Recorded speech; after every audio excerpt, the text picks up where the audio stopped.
Good morning, students. Now let's come to the story, chapter 1, 3 questions by Leo Tolstoy. As I told you before, it is a short story written by the Russian writer Leo Tolstoy. Coming to the heading or title of the story. So, what is the heading or title of the story? 3 questions. And who is the writer or author of the story? Leo Tolstoy. Now, coming to the characters of the story. There are major 6 characters in the story: the king, the hermit, the bearded man, the courtiers, the countrymen, and the bodyguards. Now, it is mandatory to mention here that names of all the characters are unknown in the story. That means the writer has not mentioned the name of the characters.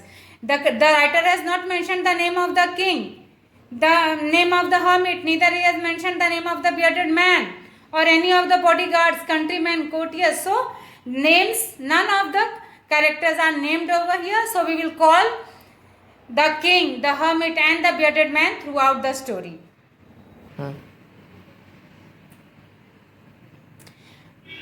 Before starting the story, explanation of the story, the elements of the short story should be known by each and every student of the class. So, literary term. Though you are in standard 8, you should be aware of the literary terms which are used in this story and the literary devices too. Characters of the story, as I told you, the main character or the central character of the story is the king. The central character or the main character is called the protagonist. What it is called? The main character is called the protagonist. The hermit and the bearded man in this story are the supporting characters, and the courtiers, the countrymen, and the king's bodyguards are the minor characters.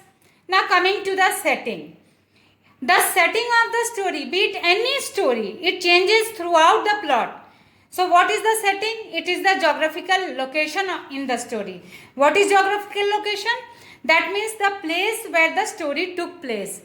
So, the story started from the king's palace, and then it came to the king's court, where the king asked the question of his 3 questions to the courtiers and his countrymen, and after that finally he got the answer from the hermit to the woods. So, the setting of the story means the geographical location of the story, and it is from the king's palace to the king's court, and then finally to the woods. That means the isolated place in the jungle where the hermit lived. Now, number 3 is conflict. Conflict is the struggle between the opposing forces, the opposite forces. What struggle the characters are doing in the story. This is called the conflict in the story. Usually the main character struggles against some other forces.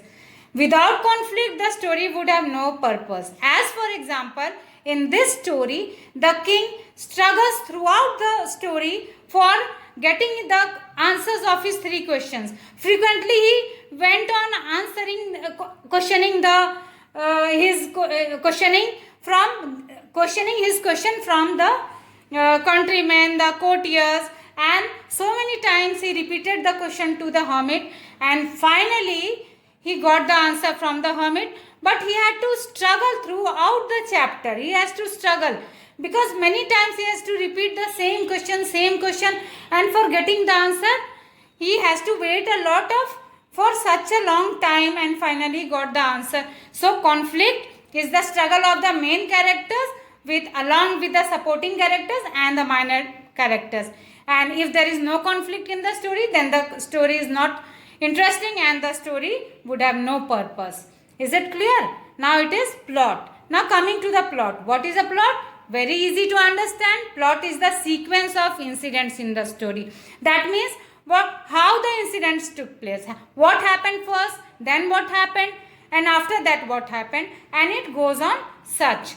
According to the plot, the sequence should be proper. That means all the incidents should be interconnected with each other. The sequence of the incidents should be proper so that it may be clear to the reader to understand the story. Anyone who reads the story may understand it very properly and clearly. So, it is a literary device. Plot is a literary device. Now, coming to mood. What is the mood? Mood, it creates an emotional setting. This is very important. Mood is very important. Why? Because it creates an emotional setting through words and descriptions that surrounds the reader. The dialogues used in the story and the emotional setting, the emotional dialogues are very important in this story. And the mood, because moods are changing frequently in the story. The mood of the king is different and the mood of the hermit is different. The mood of the king is to get his answers as fast as you can, but the mood of the hermit is not to answer through words but through action. And such, all the characters are in the same mood. Same mood means according to the characters, they are in their own mood.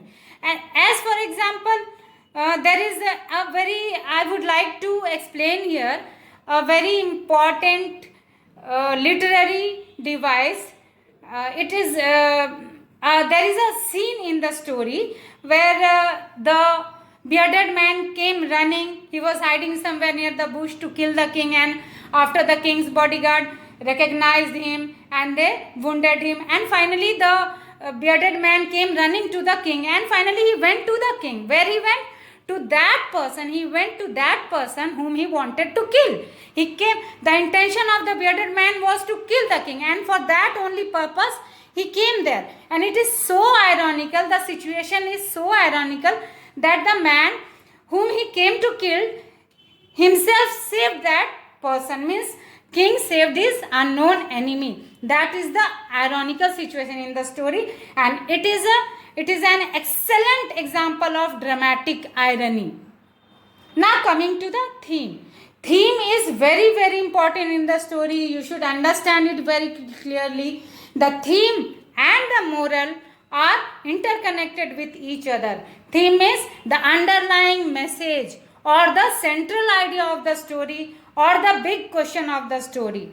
That means in a simplified language, you can understand that through theme we can understand that what the author is trying to convey, what the author is trying to tell through this story, be it a moral lesson or it may be simply a story. So theme or moral are almost interconnected, and through the theme we can understand the underlying message or the central idea in the story.